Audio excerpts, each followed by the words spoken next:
الحمدللہ رب العالمین والصلاة والسلام علی سید الانبیاء والمرسلین وعلی آلہ واصحابہ اجمعین، اما بعد۔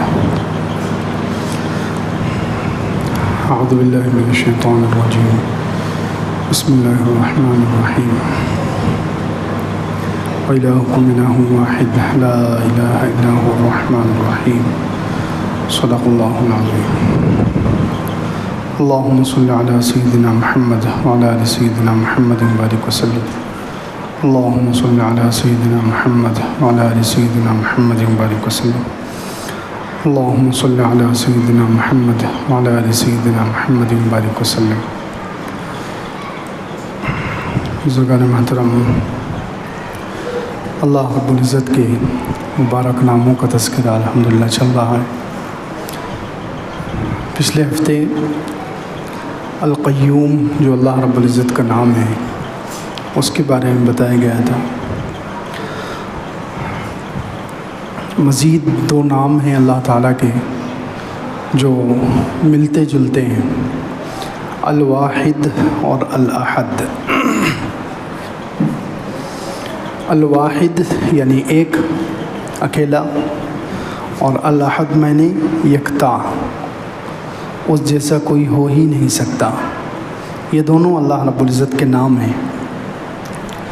قرآن پاک میں کئی جگہ اللہ رب العزت نے الواحد کو استعمال کیا ہے، 20 سے زیادہ مرتبہ اللہ تعالیٰ کا یہ نام استعمال ہوا ہے۔ اور احد ایک ہی جگہ استعمال ہوا ہے، قل هو اللہ احد، سورہ اخلاص میں۔ تو واحد کے معنی ہے اللہ رب العزت اکیلا ہے۔ اللہ رب العزت کے ساتھ کوئی دوسرا معبود نہیں، دوسرا الہ نہیں، دوسری کوئی ذات عبادت کے قابل نہیں۔ وہ اکیلا ہے، عبادت کے اعتبار سے اسی کی عبادت کی جائے گی، اسی سے دعا کی جائے گی، اسی سے مانگا جائے گا۔ تو اللہ رب العزت واحد ہے۔ دوسرے پارے میں فرمایا وَإِلَٰهُكُمْ إِلَٰهٌ وَاحِدٌ، تمہارا معبود وہ ایک ہی معبود ہے، لا الہ الا ہو، اس کے سوا کوئی معبود نہیں۔ هو الرحمن الرحیم، وہ رحمان الرحیم، بہت زیادہ رحم کرنے والا ہے۔ اس جگہ اللہ رب العزت نے توحید کی 3 قسمیں بیان کی ہیں۔ توحید ذات، ذات کے اعتبار سے اللہ اکیلا ہے۔ توحید صفات، کچھ صفتیں ایسی ہیں جس میں اللہ رب العزت اکیلا ہے۔ توحید افعال، کچھ کام ایسے ہیں جس میں اللہ تعالیٰ اکیلا ہے، یعنی وہ کام اللہ تعالیٰ اکیلا ہی کر سکتا ہے۔ تو یہاں ایک ہی جگہ پر اللہ رب العزت نے توحید کی یہ 3 قسموں کو بیان کیا ہے کہ ذات کے اعتبار سے توحید یعنی اللہ اکیلا ہے، وَإِلَٰهُكُمْ إِلَٰهٌ وَاحِدٌ، تمہارا معبود وہ ایک ہی معبود ہے، اس کے سوا کوئی عبادت کے لائق نہیں۔ پھر هو الرحمن الرحیم، یہاں توحید صفات کہ اس کا رحم ایسا ہے کہ اس صفت میں اللہ کا کوئی شریک نہیں ہے۔ اسی طرح توحید افعال، کچھ کام ایسے ہیں جو اللہ رب العزت اکیلا ہے جس میں، اور وہ کام اللہ کے علاوہ کوئی نہیں کر سکتا، جیسے آسمان اور زمین کا پیدا کرنا، ہواؤں کا چلانا، زمین پر انسانوں کو اور جاندار کو بسانا، یہ سب کام اللہ رب العزت واحد اکیلا جو یہ کام کر سکتا ہے۔ اسی طرح ایک اور جگہ فرمایا قُلِ اللَّهُ خَالِقُ كُلِّ شَيْءٍ وَهُوَ الْوَاحِدُ الْقَهَّارُ، آپ کہہ دیجئے کہ اللہ ہر چیز کا پیدا کرنے والا ہے، وہ اکیلا ہے، القہار، سب پر غالب ہے۔ وہ اکیلا ہو کر سب پر غالب ہے۔ قرآن پاک میں یہ جہاں بھی القہار کا لفظ اللہ تعالیٰ کا نام آیا ہے وہاں یہ الواحد اس کے ساتھ آیا ہے۔ جتنی جگہ القہار آیا ہے الواحد کے ساتھ آیا ہے، جیسے یہاں پر کہ وہ ساری کائنات کا پیدا کرنے والا ہے، وَهُوَ الْوَاحِدُ الْقَهَّارُ، وہ اکیلا ہے اور قہار ہے۔ اسی طرح قیامت کے دن کے بارے میں فرمایا کہ سارے انسان اللہ رب العزت کے سامنے ظاہر ہوں گے، کھڑے ہو جائیں گے، وبرزوا للہ الواحد القہار، قیامت کے دن سارے انسان اس اللہ کے سامنے آئیں گے جو اکیلا ہے اور قہار ہے۔ اب یہ دونوں نام ایک ساتھ کیوں استعمال ہوئے؟ اس سے پہلے سورہ یوسف کی تفسیر میں بتایا گیا تھا کہ یہ دونوں نام اللہ تعالیٰ نے اکثر ایک جگہ استعمال کیے ہیں، واحد اور قہار، اکیلا ہے اور قہار یعنی سب پر غالب ہے۔ تو ایک ساتھ اس لیے استعمال کیے ہیں ان دو ناموں کو کہ اللہ رب العزت یہ بتانا چاہتے ہیں کہ دنیا کا تو قانون یہ ہے کہ جو اکیلا ہوتا ہے وہ کمزور ہوتا ہے۔ اکیلا انسان پہلوان بھی ہو تو وہ کمزور ہوگا، اکیلا جو بھی ہوتا ہے دنیا میں وہ کمزور ہوتا ہے، اکیلا جو بھی ہوتا ہے وہ ہار جاتا ہے، اکیلا جو ہوتا ہے وہ مغلوب ہو جاتا ہے۔ لیکن اللہ رب العزت ایسا اکیلا ہے جو اکیلا ہو کر بھی سب پر غالب ہے، اکیلا ہو کر بھی ہارتا نہیں ہے، اکیلا ہو کر بھی کمزور نہیں ہے، اکیلا ہے اور سب پر غالب ہے۔ یہ اللہ کی اکیلی ایسی ذات ہے۔ اللہ رب العزت اکیلا ایسا ہے۔ دنیا میں اللہ کے علاوہ جتنے بھی اکیلے ہیں وہ کمزور ہیں، وہ ہار جاتے ہیں، وہ کسی کا مقابلہ نہیں کر سکتے، وہ کسی سے جیت نہیں سکتے۔ لیکن اللہ رب العزت واحد اکیلا ہو کر بھی قہار، سب پر غالب ہے۔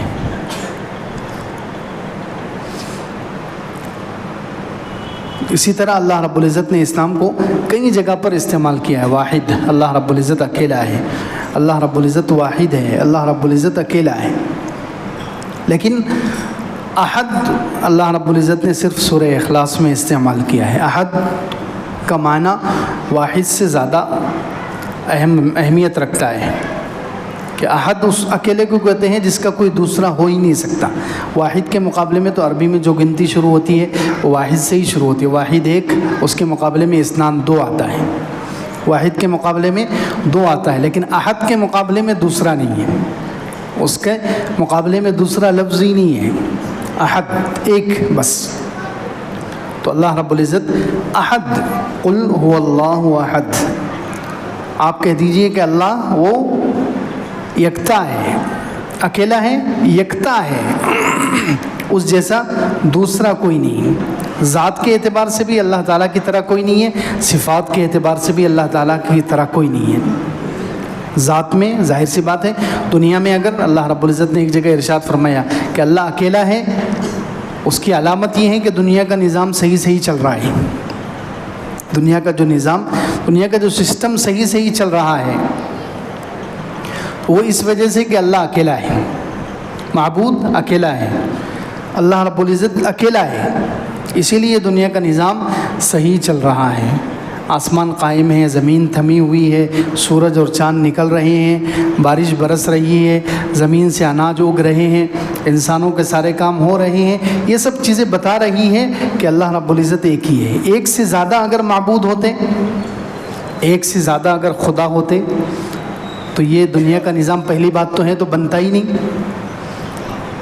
پہلی بات یہ ہے کہ بننا ہی مشکل ہے، اس عالم کا، دنیا کا وجود میں آنا ہی مشکل ہے جب دو خدا مان لیے جائیں۔ مثال کے طور پر، نعوذ باللہ، ہمارا یہ عقیدہ نہیں ہے، لیکن مثال کے طور پر اللہ رب العزت نے کہا لَوْ كَانَ فِيهِمَا آلِهَةٌ إِلَّا اللَّهُ لَفَسَدَتَا، اگر زمین اور آسمان میں کئی معبود ہوتے، زمین اور آسمان میں کئی الہ، کئی معبود، کئی خدا ہوتے، ایک سے زیادہ خدا ہوتے تو یہ زمین اور آسمان کا نظام ختم ہو جاتا، خراب ہو جاتا، وجود میں ہی نہ آتا۔ پہلی بات تو یہ ہے، علماء نے لکھی ہے، ظاہر سی بات ہے، دو خدا اگر ایک جیسی طاقت کے ہوں، دو خدا اگر ایک جیسی طاقت کے ہوں اور دنیا ایک کا ارادہ ہو جائے دنیا کو بنانا ہے، تو ظاہر سی بات ہے دوسرے کا ارادہ ہوگا کہ نہیں بنانا ہے، تو دونوں میں ٹکراؤ ہوگا کہ نہیں ہوگا، دونوں میں لڑائی ہوگی۔ دنیا میں عام طور پر ہم دیکھتے ہیں ایک ملک دوسرے ملک سے لڑتا ہے، آس پاس جو ملک ہوتے ہیں ان میں آپس میں لڑائی ہوتی ہے۔ وہ بادشاہ سمجھتا ہے کہ میں بڑا ہوں، میں طاقتور ہوں، میرے پاس زیادہ فوج ہے، اس کے بازو والا کہتا ہے کہ میں بڑا ہوں، میری زیادہ طاقت ہے، میرے پاس زیادہ پاور ہے، دونوں پاور بتانے کے لیے لڑتے نہیں لڑتے۔ تو ایسے ہی اگر دنیا میں کئی خدا ہوتے ہیں یا دو خدا ہوتے ہیں تو ظاہر سی بات ہے دونوں کی طاقت ایک جیسی ہوتی ہے، تو دونوں دنیا بنانے سے پہلے لڑ پڑتے، تو دنیا کیسے وجود میں آتی؟ دنیا بن گئی اور بننے کے بعد ابھی تک چل رہی ہے، یہ نشانی ہے کہ ایک اللہ ہے۔ اگر دو خدا ہوتے تو پھر بننے کے بعد بھی روزانہ جھگڑے، ایک کہہ رہا ہے سورج نکالنا ہے، دوسرے کا ارادہ ہے کہ نہیں نکلنے دینا ہے، ایک کا ارادہ ہے بارش برسانا ہے، دوسرے کا ارادہ ہے نہیں برسنے دینا ہے، ایک کا ارادہ ہے کہ اس انسان کو عزت دینا ہے، دوسرا اسی کے بارے میں چاہ رہا ہے کہ اس کو ذلیل کرنا ہے، تو کہ نظام برابر چلتا نہیں چلتا۔ اسی کو اللہ تعالیٰ نے کہا لَوْ كَانَ فِيهِمَا آلِهَةٌ إِلَّا اللَّهُ لَفَسَدَتَا، اللہ کے علاوہ کئی معبود ہوتے تو زمین اور آسمان فساد مچ جاتا، سارا نظام خراب ہو جاتا۔ جو سارا سسٹم صحیح چل رہا ہے، ہمیں ہر چیز سے فائدہ ہو رہا ہے، ہم ہر چیز سے، سورج سے بھی فائدہ اٹھا رہے ہیں، بارش سے بھی فائدہ اٹھا رہے ہیں، اناج سے بھی فائدہ اٹھا رہے ہیں، دنیا کا نظام جو ٹھیک چل رہا ہے، صحیح چل رہا ہے، تو اس کا مطلب ایک اللہ ہے جو اس نظام کو چلا رہا ہے، اس لیے یہ نظام صحیح چل رہا ہے۔ تو خیر، اللہ رب العزت قل هو اللہ احد، آپ کہہ دیجئے کہ اللہ وہ احد ہے، یکتا ہے، اس جیسا کوئی نہیں ہے، ذات کے اعتبار سے بھی اللہ کی طرح کوئی نہیں ہے، اور صفات کے اعتبار سے بھی کچھ صفاتیں ایسی ہیں جسے پیدا کرنا ہے، اللہ تعالیٰ کی طرح کون پیدا کر سکتا ہے؟ اتنا بڑا آسمان بنایا انسان، آسمان کا ایک ٹکڑا نہیں بنا سکتے، زمین کا ایک ذرہ نہیں بنا سکتے، درخت کا ایک پتا نہیں بنا سکتے، سائنس نے اتنی ترقی کر لی ہے، تو پیدا کیا کرتے ہیں؟ اللہ کی پیدا کی ہوئی چیزوں میں سے یہ نئی چیز بناتے ہیں، دو چار چیزوں کو ملا کر کوئی نئی چیز، یہی ہے سائنس والے، یہی کرتے ہیں کہ اللہ کی بنائی ہوئی چیزوں میں غور کرتے ہیں اور نئی چیز بناتے ہیں، خود سے کوئی چیز نہیں بنا سکتے وہ۔ جیسے اللہ نے خود سے زمین بنا دیا، آسمان بنا دیا، سورج چاند بنا دیے، ستارے بنا دیے، انسان بنا دیے، تو یہ خود سے کچھ نہیں بنا سکتے کیونکہ یہ مخلوق ہے، خالق نہیں ہے، خالق اللہ ہے۔ قل اللہ خالق کل شیء، آپ کہہ دیجئے کہ اللہ ہر چیز کا پیدا کرنے والا ہے، ہر چیز کا خالق، ہر چیز کا پیدا کرنے والا اللہ ہے، خالق کل شیء۔ اور دنیا والے خالق نہیں ہیں، دنیا والے مخلوق ہیں۔ تو اللہ رب العزت صفت خلق میں، پیدا کرنے میں، ایسا پیدا کرنا اللہ کی ایسی صفت ہے جو کوئی مخلوق نہیں کر سکتا۔ کتنی صفات اللہ رب العزت کی ہے، دیکھنا اور سننا، اللہ رب العزت کے جیسا کون دیکھ سکتا ہے؟ ہر مخلوق کو ہر جگہ، اندھیرے میں، اجالے میں، چھوٹی مخلوق، بڑی مخلوق، ہر مخلوق کو اللہ رب العزت ہر وقت دیکھتا ہے، خبیر بصیر، دیکھنے والا، نظر رکھنے والا، باریک سے باریک چیز، حتیٰ کہ ہمارے اوپر کا حصہ تو دیکھتا ہی دیکھتا ہے، اندر جو دل میں، دماغ میں خیالات اٹھتے ہیں، دل میں اور دماغ میں خیالات جو اٹھتے ہیں، وسوسے جو آتے ہیں، اللہ رب العزت اس کو بھی دیکھتا ہے، سبحان اللہ۔ اس سے زیادہ کوئی دیکھ سکتا ہے؟ ایسی کوئی مشین پیدا ہوئی جو خیالات کو دیکھ لے، خیالات کو پڑھ لے؟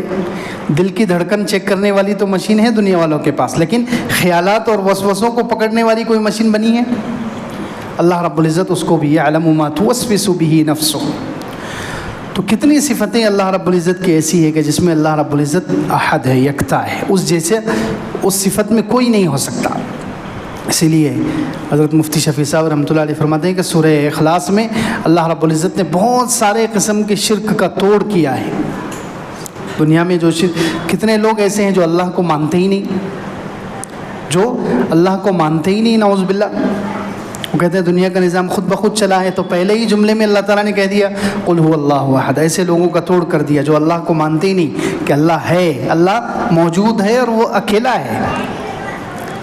پھر بہت سارے لوگ ایسے ہیں جو اللہ کو مانتے ہیں لیکن ایک کو نہیں مانتے، کئی مانتے ہیں، 2 مانتے ہیں، 10 مانتے ہیں، کروڑوں مانتے ہیں۔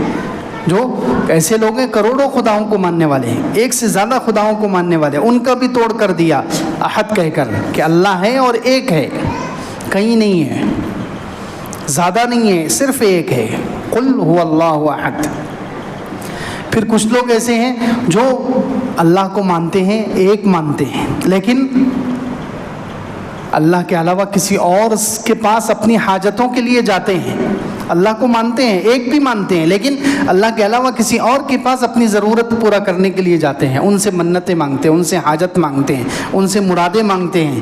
تو اللہ رب العزت نے یہ بھی شرک ہے، اس کا بھی توڑ کر دیا، اللہ الصمد، اللہ بے نیاز ہے، سب اس کے محتاج ہیں، وہ کسی کا محتاج نہیں ہے۔ مانگنا ہے اس کے در پر جاؤ، لینا ہے اس کے در پر جاؤ، مشکلوں سے نکلنا ہے اس سے مانگو، حاجتیں مانگنی ہے اس سے مانگو، روزی مانگنی ہے اس سے مانگو، اولاد مانگنی ہے اس سے مانگو، اس کے علاوہ کوئی دینے والا نہیں، وہ اکیلا صمد ہے۔ تو کتنے قسم کا توڑ، بہت سارے لوگ ایسے ہیں، بہت سارے مشرکین ایسے ہیں جو اللہ کو مانتے ہیں اور اللہ سے مانگتے بھی ہیں، لیکن اللہ کے ساتھ کسی کو شریک کرتے ہیں، اللہ کے اولاد مانگتے ہیں، جیسے یہودی اور عیسائی۔ یہودی حضرت عزیر علیہ السلام کو اللہ کا بیٹا کہتے ہیں، عیسائی حضرت عیسیٰ علیہ السلام کو اللہ کا بیٹا کہتے ہیں۔ تو اس کا بھی رد کر دیا، لم یلد ولم یولد، کہ اللہ کسی سے پیدا نہیں ہوا، اللہ سے کوئی پیدا نہیں ہوا، اللہ کسی سے پیدا نہیں ہوا اور اللہ سے کوئی پیدا نہیں ہوا۔ وَلَمْ يَكُنْ لَهُ كُفُوًا أَحَدٌ، اللہ رب العزت کے ہمسر اور برابر کوئی نہیں ہے، اللہ رب العزت ایسا ہے کہ اس جیسا کوئی نہیں ہے۔ تو واحد اور احد یہ اللہ رب العزت کے نام ہیں۔ توحید، اللہ کو ایک ماننا ذات کے اعتبار سے، صفات کے اعتبار سے، اسی سے مانگنا ہو۔ بہت سارے لوگ شرک جو کرتے ہیں، شرک کی دو قسمیں بہت زیادہ عام ہیں پہلے زمانے سے لے کر آج تک۔ ایک تو ہے شرک فی الدعا، دعا میں شرک۔ اللہ قرآن میں اس لیے اس کا بہت توڑ کیا گیا ہے کہ اللہ کے علاوہ کسی اور سے دعا مانگنا، اللہ کے علاوہ کسی اور سے دعا مانگنا، تو یہ شرک فی الدعا ہے، اس کو کہتے ہیں دعا کا شرک۔ ایک ہے شرک فی العبادہ، عبادت کا شرک، اللہ کے علاوہ کسی اور کے سامنے سر ٹیکنا، سر جھکانا، اللہ کے علاوہ کسی اور کے نام پر جانور ذبح کرنا، یہ شرک فی العبادہ ہے۔ تو یہ دو قسم کے شرکوں کا خاص طور سے قرآن میں توڑ کیا گیا ہے۔ حضور صلی اللہ علیہ وسلم سے کہا گیا، آپ کہہ دیجئے ان صلاتی و نسکی و محیای و مماتی للہ رب العالمین لا شریک لہ، آپ کہہ دیجئے کہ میری نماز اور میری قربانی، میری نماز اور میری قربانی اور میرا جینا اور مرنا سب کچھ اللہ کے لیے ہے جس کا کوئی شریک نہیں ہے۔ نماز پڑھوں گا عبادت اللہ کے لیے، قربانی عبادت ہے، یہ کروں گا میں تو اللہ کے لیے، جیوں گا تو اللہ کے لیے، مروں گا تو اللہ کے لیے، لا شریک لہ، اس کا کوئی شریک نہیں۔ تو دعا میں شرک یہ بہت زیادہ ہوتا ہے دنیا میں، ہر زمانے میں، اس لیے دعا میں شرک کو خاص طور سے کہا۔ 13ویں پارے میں فرمایا لہو دعوت الحق، سچا پکارنا جو ہے وہ اللہ کے لیے ہے، سچا پکارنا وہ اللہ کے لیے ہے، یعنی پکار اور دعا اللہ کا حق ہے، اللہ ہی سے مانگنا چاہیے۔ والذین یدعون من دونہ لا یستجیبون لهم بشیء الا کباسط کفیہ الی الماء لیبلغ فاہ وما هو ببالغہ۔ کتنا بہترین سمجھایا ہے خود اللہ رب العزت نے سورۃ الرعد میں، فرمایا جو اللہ کے علاوہ کسی اور سے دعا کرتے ہیں، اللہ کے علاوہ کسی اور کو پکارتے ہیں، ان کی مثال کیسی ہے؟ لا یستجیبون لهم بشیء، جو اللہ کے علاوہ کسی اور کو پکارتے ہیں تو وہ پکارنے والے ان کی پکار قبول نہیں کر سکتے مگر ایسے جیسے کہ کوئی شخص پانی کے سامنے کھڑا ہوا ہے۔ الا کباسط کفیہ الی الماء، کوئی شخص ہے پانی کے سامنے ہاتھ پھیلا کر کھڑا ہوا ہے، پانی سے کہہ رہا ہے آ جا میرے منہ میں چلا جا، جائے گا پانی؟ پانی کے سامنے کوئی ہاتھ پھیلا کر کھڑا رہے، وہ اندر لوٹا نہیں ڈال رہا ہے، گلاس نہیں ڈال رہا ہے، بس دور کھڑا ہو کر پانی سے کہہ رہا ہے کباسط کفیہ الی الماء، پانی کے سامنے ہاتھ پھیلا کر کہتا ہے کہ وہ آ جائے میرے منہ میں چلا جائے، لیبلغ فاہ وما هو ببالغہ، ایسا زندگی میں کبھی نہیں ہو سکتا۔ تو جو اللہ کے علاوہ کسی اور کو پکارتے ہیں، کسی اور سے دعا کرتے ہیں، تو وہ لوگ بھی اس کی پکار کو قبول نہیں کر سکتے، ان کے پاس طاقت نہیں ہے، طاقت اللہ کے پاس ہے۔ مدد کرنے والا اللہ ہے، دعا قبول کرنے والا اللہ ہے، مشکلات سے نکالنے والا اکیلا اللہ ہے، واحد اور احد۔ اسی طرح ایک اور جگہ 22 پارے میں فرمایا کہ تم اللہ کے علاوہ جن کو پکارتے ہو، والذین تدعون من دونہ لا یملکون من قطمیر، وہ ایک کھجور کے اوپر، کھجور کی جو گٹھلی ہوتی ہے، گٹھلی کے جو بیچ میں جو جگہ ہے وہاں پر ایک دھاگا سا ہوتا ہے، تو وہ اتنے بھی وہ کسی چیز کے مالک نہیں ہیں۔ اللہ کے علاوہ جن کو پکارا جاتا ہے، جن سے دعا کی جاتی ہے، جن کے سامنے ہاتھ پھیلائے جاتے ہیں، وہ اس کھجور کی گٹھلی کے اوپر جو چھلکا ہے اس کے بھی مالک نہیں ہے، تو وہ تمہاری مشکلات کیا دور کریں گے، تمہیں کیا مصیبتوں سے نکالیں گے، تمہاری کیا ضرورتیں پوری کریں گے؟ اکیلا اللہ ہے جو دعا سنتا ہے، جو مشکلات سے نکالتا ہے، واحد اور احد، ذات کے اعتبار سے بھی اکیلا ہے اور عبادت میں بھی وہ اکیلا ہے۔ عبادت اسی کی جانی چاہیے، دعا اسی کے سامنے مانگنی چاہیے، ہاتھ اسی کے سامنے پھیلانے چاہیے۔ تو واحد اور احد اللہ رب العزت ذات کے اعتبار سے اکیلا، اللہ رب العزت صفات کے اعتبار سے اکیلا۔ اب حدیث میں دعا ہے، اس نام سے کیسے دعا کی جا سکتی ہے؟ ایک صحابی تھے، اللہ کے رسول صلی اللہ علیہ وسلم ان کے پاس سے گزرے، وہ دعا کر رہے تھے، اللہم انی اسألک بانی اشہد انک انت اللہ لا الہ الا انت الاحد الصمد الذی لم یلد ولم یولد ولم یکن لہ کفوا احد۔ یہ وہ دعا کر رہے تھے، حضور صلی اللہ علیہ وسلم ان کے پاس سے گزرے تو حضور صلی اللہ علیہ وسلم نے ایک صحابی سے کہا کہ انہوں نے وہ دعا کی ہے، اسم اعظم کے ذریعے سے دعا کی ہے، انہوں نے اسم اعظم کے ذریعے سے دعا کی ہے کہ اس نام کے ذریعے سے جب دعا کی جاتی ہے تو اللہ رب العزت ضرور قبول کرتے ہیں۔ تو اس میں انہوں نے، وہ صحابی نے الاحد، اللہ کا یہ نام استعمال کیا ہے، اللہم انی اسألک بانی اشہد انک انت اللہ، اے اللہ تو اللہ ہے، لا الہ الا انت، تیرے سوا کوئی معبود نہیں، الاحد تو یکتا ہے، اکیلا ہے، الصمد بے نیاز ہے، لم یلد ولم یولد ولم یکن لہ کفوا احد۔ یہ نام انہوں نے استعمال کیا تو حضور اقدس صلی اللہ علیہ وسلم نے فرمایا کہ انہوں نے اسم اعظم سے دعا کی ہے۔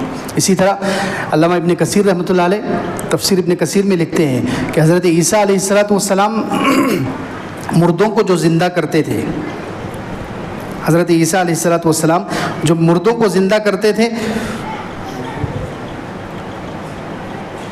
تو وہ یہ دعا کرتے تھے۔ حضرت عیسیٰ علیہ السلام کے بارے میں تیسرے پارے میں اللہ تعالیٰ نے فرمایا کہ وہ ایک مٹی کی چڑیا بناتے ہیں اور اس میں پھونک مارتے ہیں تو وہ اللہ کے حکم سے زندہ ہو جاتی ہے۔ وہ مٹی کی چڑیا بناتے تھے، پتلا بناتے تھے اور اللہ کے حکم سے پھونک مارتے تھے تو وہ زندہ ہو جاتے۔ تو وہ کیا پھونک مارتے تھے، وہ کیا دعا کرتے تھے؟ تو علامہ ابن کثیر رحمۃ اللہ علیہ نے لکھا ہے کہ وہ اللہ تعالیٰ کے چند ناموں کے ساتھ دعا کرتے تھے، یا قدیمو، یا خفیو، یا دائمو، یا وطرو، یا احدو، یا صمدو۔ یہ 7 نام اللہ تعالیٰ کے استعمال کر کے حضرت عیسیٰ علیہ السلام دعا کرتے تھے، پھونک مارتے تھے تو مردہ پرندہ زندہ ہو جاتا تھا۔ اس میں بھی حضرت عیسیٰ علیہ السلام اللہ تعالیٰ کا یہ نام، یا احد، واحد اور احد جو اللہ تعالیٰ کا نام ہے، اس نام کو استعمال کر کے دعا کرتے تھے تو اللہ رب العزت چڑیا کو زندہ کر دیتے تھے۔ تو دیکھیے اس نام سے دعا کرنے میں کتنا اثر ہے کہ اللہ رب العزت کو اگر ایک کہہ کر، واحد کہہ کر، احد کہہ کر دعا کی جائے تو اللہ رب العزت کی رحمت جوش میں آ جاتی ہے اور دعا قبول ہوتی ہے۔ اللہ رب العزت سے دعا ہے اللہ تعالیٰ ہمیں عمل کی توفیق عطا فرمائے۔